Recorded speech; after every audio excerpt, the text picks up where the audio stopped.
Hello, Rusty. What are we going to do today? Well, ahoy, shipmates. Bit of a land-based activity today. Thought we'd take a walk around the old town of Southampton, following a trail of the 12 mosaics. This is for the Mayor's Mayflower Mosaic Trail, made by a local artist, Will Rosie. I shall put his information down in the description. It's a bit of a shame, really, because this is the 400th anniversary of the sailing from Mayflower Park from the UK to America. The Mayflower and her sister ship, the Speedwell, set sail from Westquay on the 15th of August 1620. Now, there were a whole load of activities and cultural events planned. Unfortunately, most of them had to be cancelled due to the pandemic, but the Mosaic Trail still went ahead. This is quite an interesting little spot here. There's a couple of old telephone booths that have now been repurposed as micro galleries, currently exhibiting what looks like some sort of homemade wedding dress. I don't really see too much reflection. Well, I believe they're part of the local Southampton University creative department. Just here you can see some of the old medieval castle walls, and this bit's the castle gate. And just here is the original courthouse for Southampton. Obviously the modern day courthouse is slightly bigger than this one, and this has been repurposed as accommodation. But it's quite a nice building. Some lovely features. It even says public entrance above this doorway here. Quite novel. I'm having difficulty finding number 2 clock. Aha, here she goes.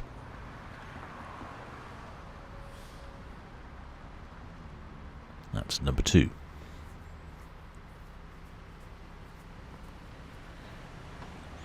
The artist behind these, Will Rosie, also puts lots of mosaics all around town on all sorts of strange, odd, abandoned walls and places, so it's quite fun to spot his mosaics. This is the Juniper Berry pub, one of Southampton's first gay pubs. There's a long-standing tradition. It's perched right up here on the old walls.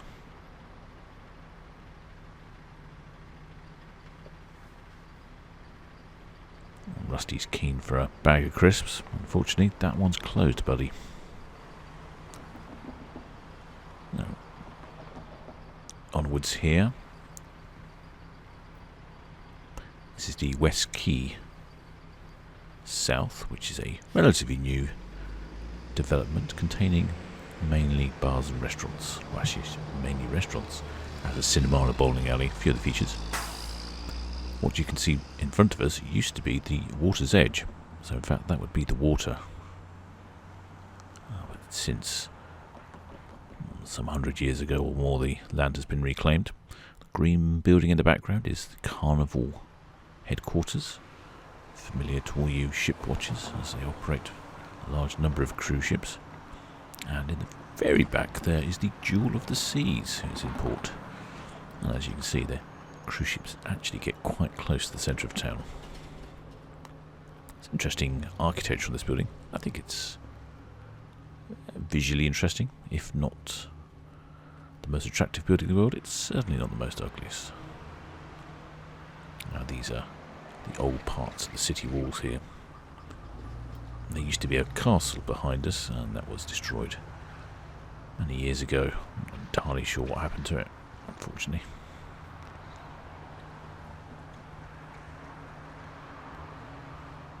If we look over here, we have all sorts of colourful tables and chairs. This area is used as a sort of social space. It's actually quite good. In the winter, they have an ice rink there. In the summer, they have sometimes they have a beach, and they've had tennis courts and all sorts of exciting things. Of course, it's all paid for by Hammerson, the owners of Westquay South, and Westquay itself, they like to encourage all sorts of events to go on. And I think it brings a sort of something to the centre of the city. Now let's see if Rusty will go up here. Oh, yep, here he goes. I think he's under the illusion that there's some chicken at the top here.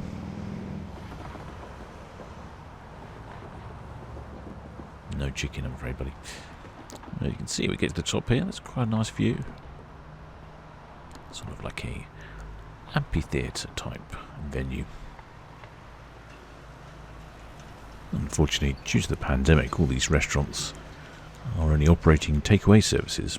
Well, as you can see, there are actually a fair number of outside spaces on their balconies and such like, so I think they're making the best of it.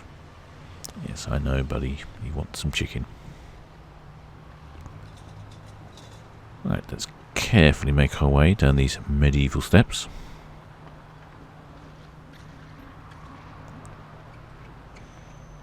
Someone's not so keen.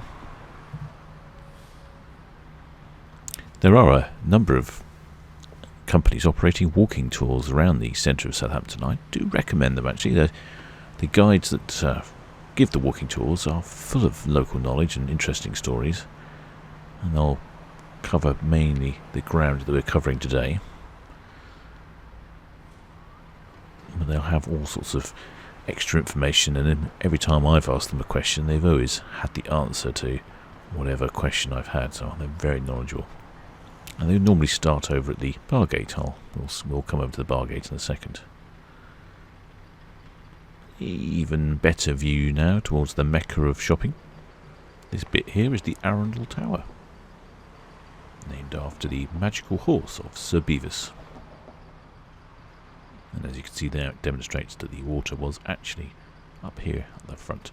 And that church you can see at the very back is St Michael's Church, and we shall see that later as well.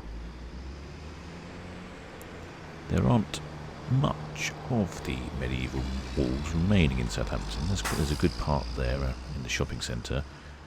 There's this part here, and there are some other parts scattered around. But unfortunately, most of them were destroyed or have been knocked over. A lot of damage caused in the Second World War, which is a bit of a shame. But apparently, Southampton was a fashionable resort town. People used to come far and wide to enjoy the waters of this spa town. Bathing was popular. Don't see that today with the container ships and the cruise ships muddying up the water. This here is one of the original mayors of Southampton, and there's a statue of him here overlooking the people entering the city.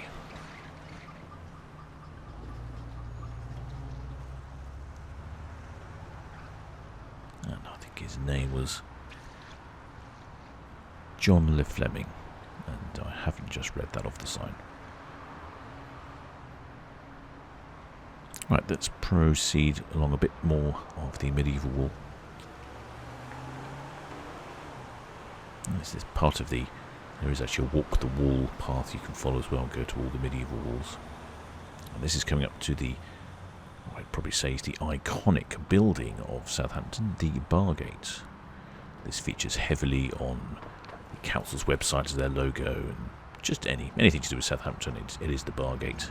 This is the original gate into town, so the medieval city was to the south of where we are here, and the walls spanned to your left and right, encompassing the medieval town and keeping those marauding Frenchies out.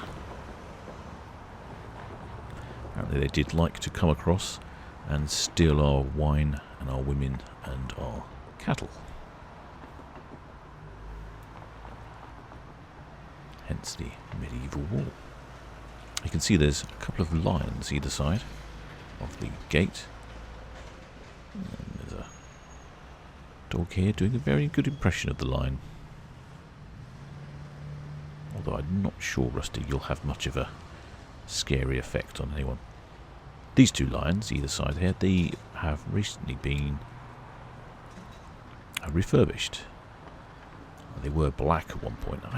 I'm not entirely sure, I can't remember. I think they may have been wooden at some point, and then they were stone, and then they were wood, and then they were stone. But anyway, they were black, but now they've been repainted in what supposedly was their original colours. And there certainly are some intimidating looking stone lions. Above the bar gate here is some space which occasionally is open for exhibitions and performances. When there is an art exhibition going on in town or something special, there often is a special feature going on there. There you go, get a good silhouette of the nice chap there.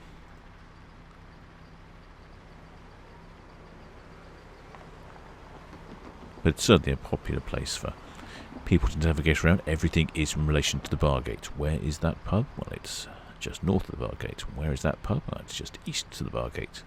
It's pretty much the centre of town. And to your left here is a shopping centre that was recently knocked down, and they decided it was very important to keep the, I feel, rather unimpressive 1960s facade of the building. I'm not sure I understand the logic behind that one. Frankly, it's not very pretty. I think we could have just knocked it down and built something more interesting. But I don't run the council, and the council makes the decisions. So we'll push forward now. So the area we were at before was above bar, that's what it's called, and now we are below bar, below the bar gate. Like I say, everything is in relation to the bar gate. This part of town's not so interesting. It's a little bit modern. That building on the corner here is going to be converted into a hotel shortly.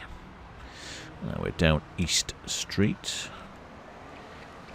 There's another mosaic around by the car park. And I think it's down here on this right somewhere. Past the egg-free cake shop. Some lovely cakes from there. This is the Sailors Society. Should you wish to donate to a local charity shop, may I suggest the Sailor Society? Couldn't think of any more appropriate. And as you can see, there's a little more of the medieval walls there. And we'll come along here, and there it is, number 3.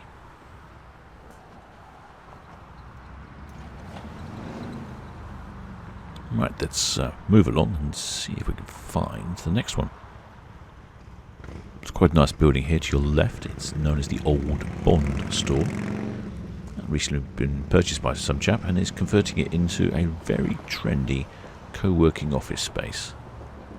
If you look on his website there, which I think is the oldbondstore.com, you can see inside, and it looks pretty trendy. It looks like something you might see in downtown San Francisco, all sort of lofty, warehousey. It's very impressive.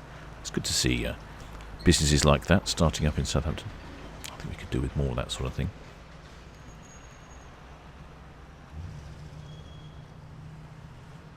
We'll just move along here. A couple of these buildings here are recently built to hold students. Lots of students here.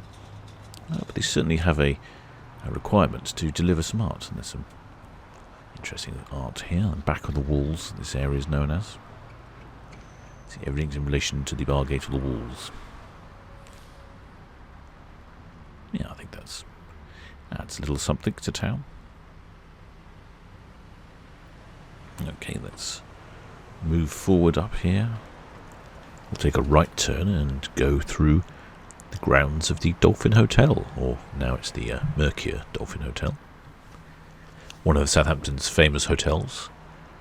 There are mentions of it in documentation going back to 1454. And it was a famous hotel coaching in during the 17th century when the town was a fashionable spa town. Mercure took it over about 10 years ago and spent considerable sum modernising it and refreshing it. We're now over to the other side of the old town. That was seagull there on the lamppost.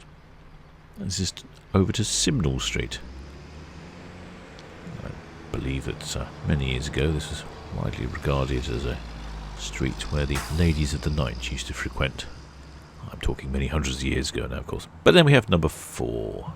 Number 4. Alright, let's go and find the next one. We have to slightly retrace our steps here. Past the Unite the Union, recently built and refurbished. Back onto the High Street here, below bar. And we'll find number 5. They're coming in at a pace now. I think I've got my eye in. Rusty certainly has. I hear him panting.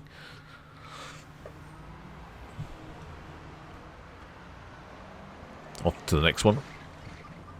It's over this way somewhere. This is the Holyrood Church. And during the Second World War, Southampton was heavily bombed. And this is one of the few remaining buildings in town that shows you what it was like after the bombing. There's a bit of an anchor here from the Quay. This whole road, in fact, is called the Quay 2 Mile. It goes down to the sort of ocean terminal. There's lots of historic slogans and phrases in plaques in the road that you can, or sorry, in the pavement that you can read. Oh, there's a Quay 2 anchor there as well. Surprisingly, it's not as big as I thought it would be in real life. Anyway, into Holyrood Church. This is how it would have been after it was bombed during the Second World War. They've left it untouched, they tidied it up a little bit and obviously made it structurally safe. But it's now become a, I suppose, memorial to sailors, Titanic and all sorts of things. The Heritage spent some money on all these interesting little information posts here that would tell you stories from survivors, but unfortunately they don't work, which is rather a shame, because it was quite interesting hearing the old chaps tell you about what it was like on Titanic. That much seems to be the way these days with a lot of these interactive exhibits. They just don't seem to last very long. There's another large anchor here. Actually, I don't know which ship that's from. I suppose if I read the information it would probably tell you. There we go, some information there.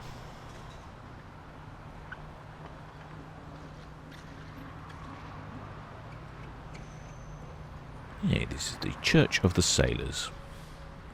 Now, memorial gardens and the rest is dedicated to those who served in the Merchant Navy and lost their lives at sea. It's a bit of a walled off bit here, and again there's another information here, an information post about the war in Holyrood Church, but that doesn't work either.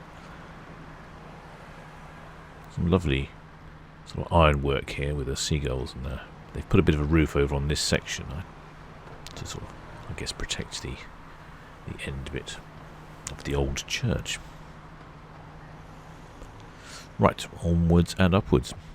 The actual bells and clock do work, so they chime away. There's a couple of little people that pop out and bang on bells and things. It's quite good, really. And there's often all sorts of services near here. All groups of sailors and groups of servicemen come here. The building in front of you see is an old bank building. Southampton has many of these old bank buildings. Unfortunately, a lot of them were destroyed during the Second World War, but this one survived, and as you can see, it's quite stupendous. Some lovely stonework. Twilight and evening bell, and after that, dark. And may there be no sadness of farewell when I embark. Sir Alfred Lord Tennyson was a popular feature in the area. He liked to sail across the Solent to the Isle of Wight, apparently. So he has written more than his share of poems about the Solent. I can understand why he finds it inspirational. I certainly can see a lot of inspiration in myself. Forever changing waters and lights. He used to write a few poems about sailors as well, being that he had a slight understanding. Okay. Let's carry on. I've forgotten which way we're going now. I think we're going to go past this Robin's Nest, which is a sort of indoor antiques mile. There you go, past the Quay 2 Mile. This is St Michael's Church, the oldest building in Southampton, dating back to, I believe believe it's like 1060, I think it dates back to. Allegedly, the spire was used as a navigation beacon during the Second World War, but I'm not convinced. Number 6. On the side of George's Restaurant. Family-style Greek dining in the city centre. Alright, from there, back out onto the High Street again. We shall bear right. We shall make our way past these restaurants and bars. Unfortunately, none are open. However, the one on the left here, with the sort of Tudor front, the black and white one, is the Red Lion, which again is one of the oldest pubs in the country, dating back to somewhere in the sort of 1213 period. Down past the Oriental Terrace, take a left here on Britain Street, and I believe there's another one just round the corner. Let's have a look. There we go. Number 7. Very fetching indeed.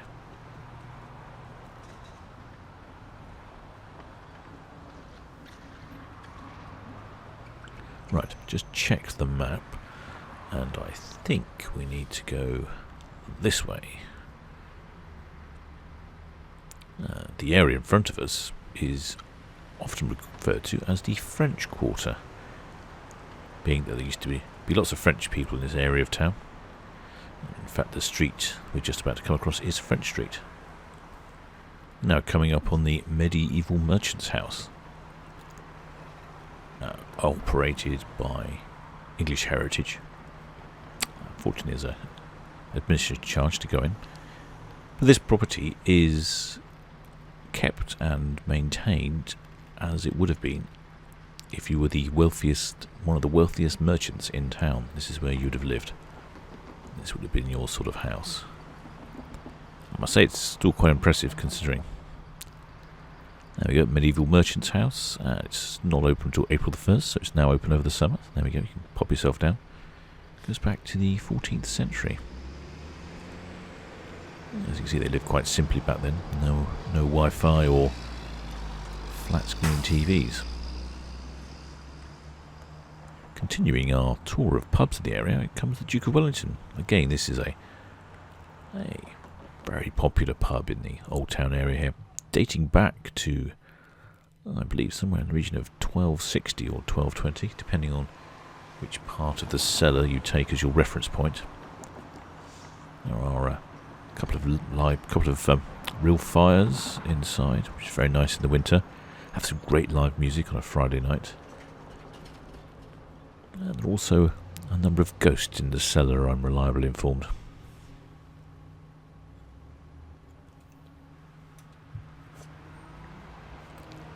The landlord has a particular penchant for flower displays, and often the front here of the Duke of Wellington is festooned with a massive bouquet of flowers from all the windows. It really does look like a picture postcard. But I'm not sure they're growing any this year. It's been a little tricky, obviously, with the pandemic. Some friendly joggers.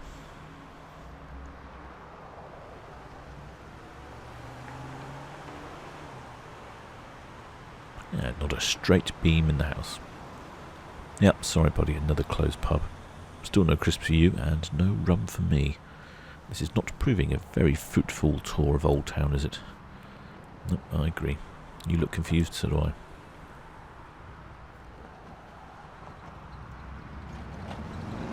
Right, less of your panting, and let's get going.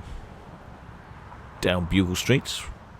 On the left we have the ever popular Red Funnel Ferries. That's their head office. That's where they enjoy watching the live streams of the ferry cam. I'm sure every monitor in the building has a ferry cam on it, so they can keep in touch with the movements. And here we have number 8. Number 8.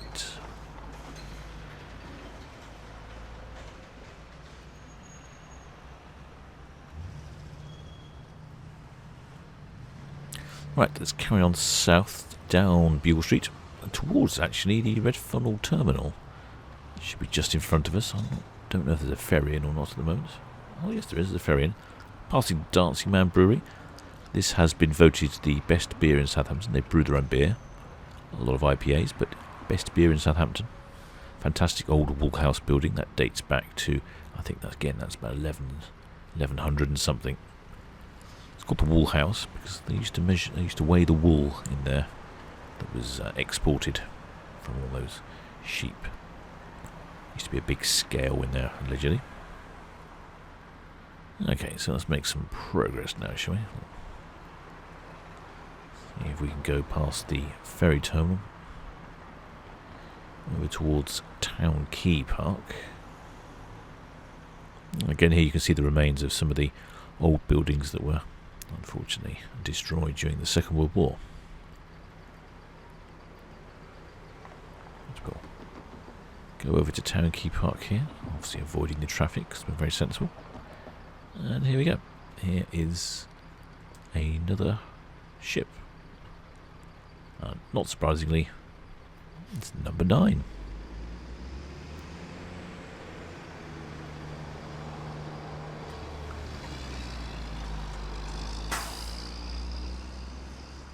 Quay Park has all sorts of varieties of trees and bushes in there. Lots of them have been donated by various people. And just to the left here is the actual memorial for the fallen Japanese soldiers. But we'll make some pace through here. Let's get a move on. I'm starting to get thirsty, and I think Rusty's probably losing patience. This is Canute's Palace. Again, this was unfortunately destroyed during the Second World War. But these are the remains of Canute's Palace. They're probably incorrectly referred to as Canute's Palace as well. There's no actual information that says this was Canute's Palace.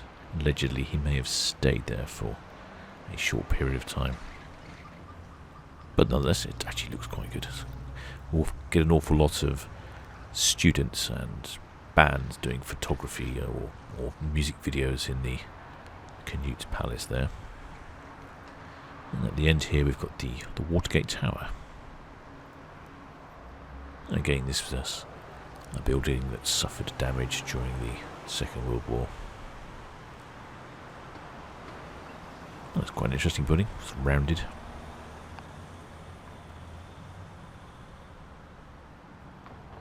Adds an element of history to the area, I think. But now we come upon my favourite street in Southampton.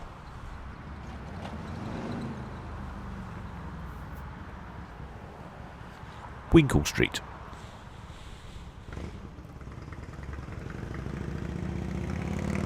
Now this runs behind the main road because the main road used to be the watery. That was the actual edge of the harbour, so this was in fact the main road around town. This is a almshouse here to the left, owned by Oxford University. They have their own private chapel.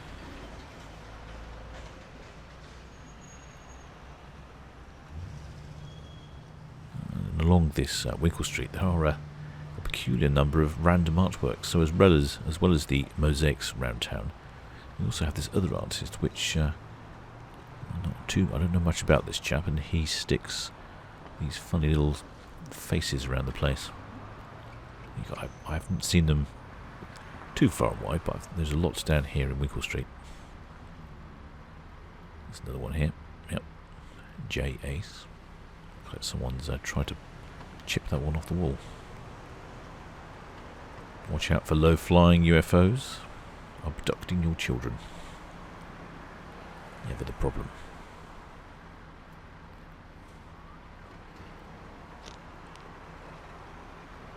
And there's another little face.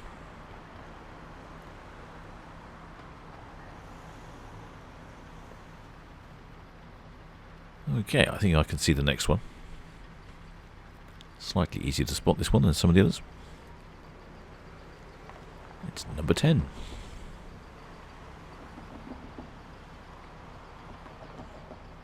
This building here is a creative space for lots of artists, so that's probably why there's lots of artwork stuck on the street.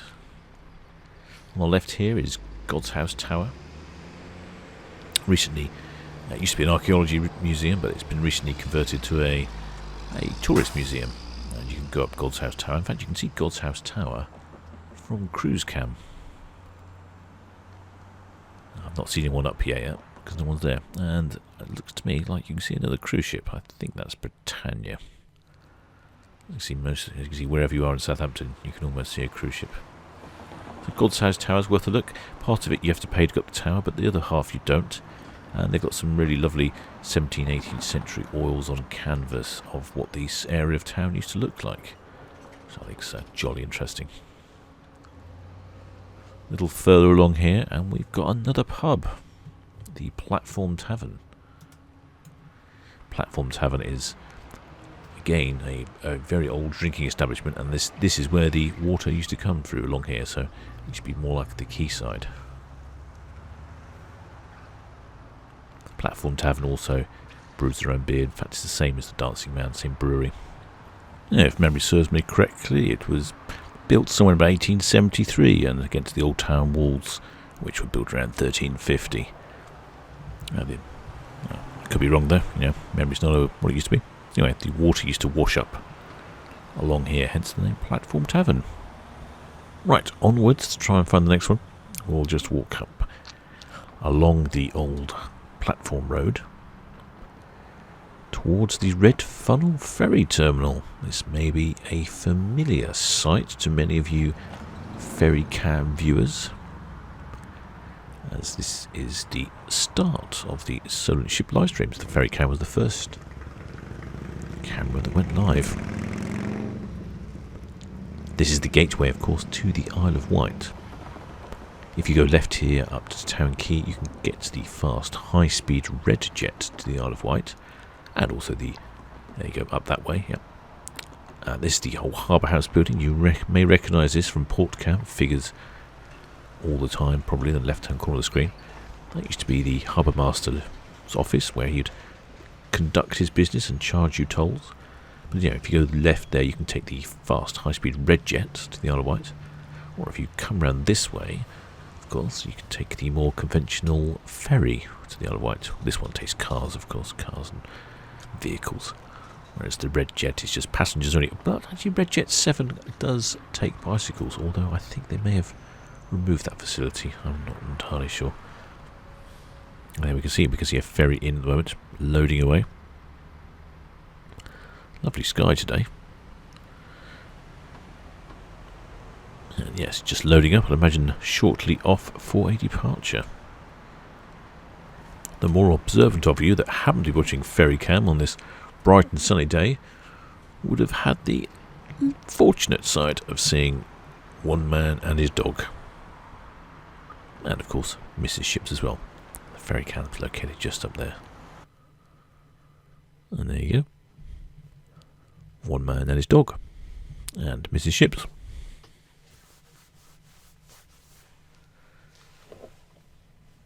Not the most animated of people, I'd have to say, but, give the camera a wave.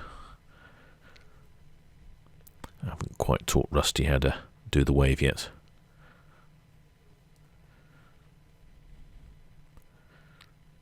Mrs. Ships was insisting on doing some sort of Mexican wave. But I made haste and got out of there before I was recognised.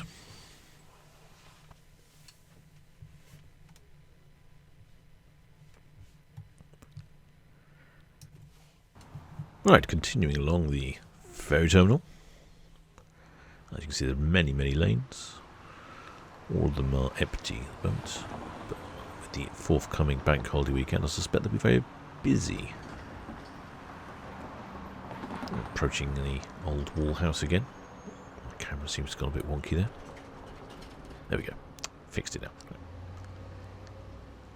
Past the old wall house. On the right, the white building used to be the old headquarters for the Royal Yacht Club. No, I don't think they've been there for a many number of years. And since the easing of lockdown, the outside of the Dancing Man has been very busy with those beer tables full of customers. Ideal location for a fine homemade beer with the view of the ferry terminal. I think many a viewer would enjoy that.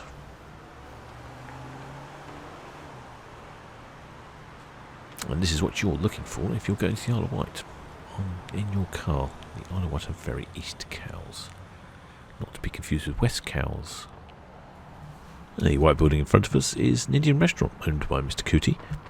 An award-winning, won many prizes the last couple of years since opened for Best Indian Restaurant in England, or in the UK, I think perhaps.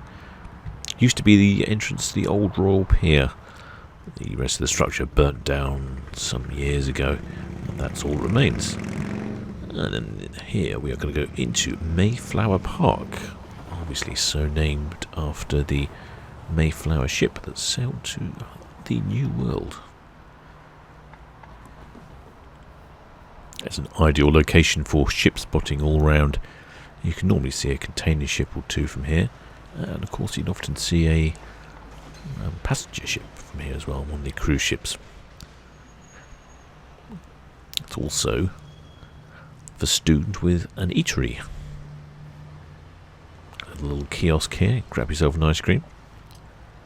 And also we can find number 11. I think it's a mighty fine one. Could be my favourite, number 11 actually.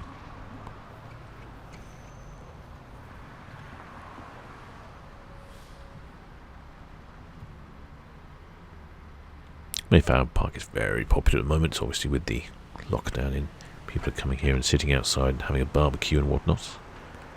But like I say, great location for ship spotting. It's also an ice cream van. Grab yourself an ice cream. Make sure your health and vitality is covered with various food groups.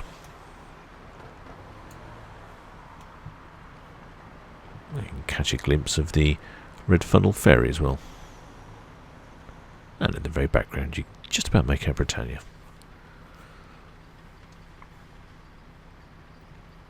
During the month of September, this park becomes the home to the Southampton Boat Show, which is the biggest floating boat show in the world. There is a marina that's made out here in the water for hundreds and hundreds of vessels that we can go on board. Sailing boats, power boats, all scales and sizes as well, from very large to really quite affordable. They make quite a big song and dance about actually how inexpensive it is to get onto the water. You don't have to have millions to buy a powerboat. I think Rusty's reaching the end of his tether here. He's been all around town and not had a packet of crisps at a pub. I must say I haven't had a pint either. But as luck would have it, we have a lovely Maersk Line container ship coming in. As you can see there, this is the advantage here of Mayflower Park. Like I say, ideal for ship spotting. What you can see to your left there is the old Royal Pier, in somewhat of a state of disrepair. In fact, I think it's condemned and likely to fall down at any moment. Bits of it are falling down, in fact. And of course, we have two ice cream options here in Mayflower Park. The other one is Scooby's, the Mr. Whippy ice cream van. I'm sure he'll be more than happy to supply you with a refreshing ice cream or a hot cup of coffee if you happen to be here in the winter, of course. Now, one of the advantages of Mayflower Park is you can actually get very close here when the cruise ships are moored at the city cruise terminal. You can see the bow of the cruise ship is almost within throwing distance, probably within shouting distance, I would say. So if you did have some shipmates who are going out on a cruise, you could certainly come down to Mayflower Park and wave them off. Of course, if you can't do that, the next best thing is to get them to wave on the cruise cam.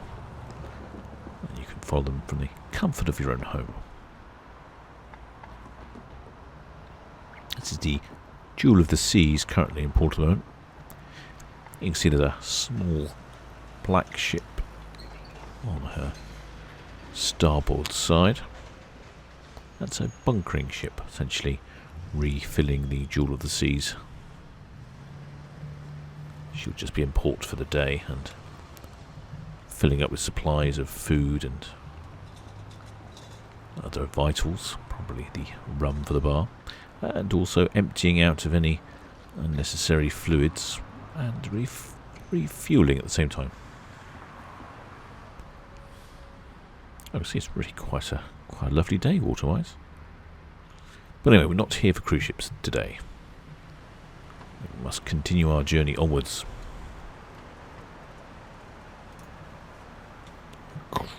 Back across Mayflower Park, over to another part of the old walls, in fact.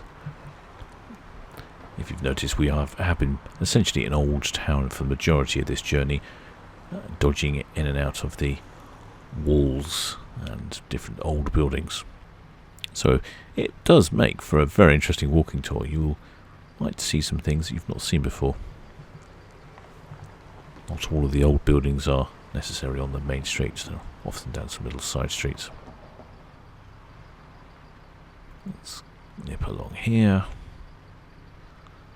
I think Rusty wanted a quick stop there. I'm not sure how many miles Rusty does per tinkle, but I think it's probably tinkles per mile with Rusty. Anyway, out of the side of Mayflower Park, over towards the hotel there, with the pyramid on the front. It's now the Leonardo DiCaprio Hotel, and you can see some more of the old walls in front of us. I believe the last remaining mosaic is up here somewhere. So we'll take a quick trip across the road. There are a number of statues and memorials here for various different nautical events. The tall obelisk that we're just coming up on in the back is a Mayflower Pilgrims Memorial, and there's just recently been refurbished, so they've cleaned up all the sandstone. Oh, look, Cuckoo Lane. They've cleaned up all the sandstone and added some extra lettering and sharpened the lettering up and done the gold leaf work. Really gone to town on it, actually. It's really nice to see the memorials kept up to scratch. And around here there's actually an elevated gardens. I believe it's up here in the elevated gardens. Rusty seems to know where he's going. There we go. Up into the elevated garden.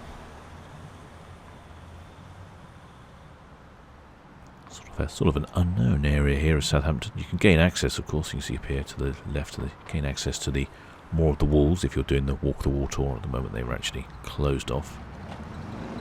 It's a bit of a shame, but you can, as you can see, you can get up the other way. And here we go, the last one, number 12. Well, I hope you enjoyed that tour of the mosaics of Old Town of Southampton. Do check out the artist, Will Rosie, and I'm sure I shall be bringing you more genuine ship content soon. And for now, I'll probably just sit here and rest my little feet. Because whatever I said about having a pint of beer and a packet of crisps doesn't seem to have come true. And I'm not sure Rusty is best pleased about that.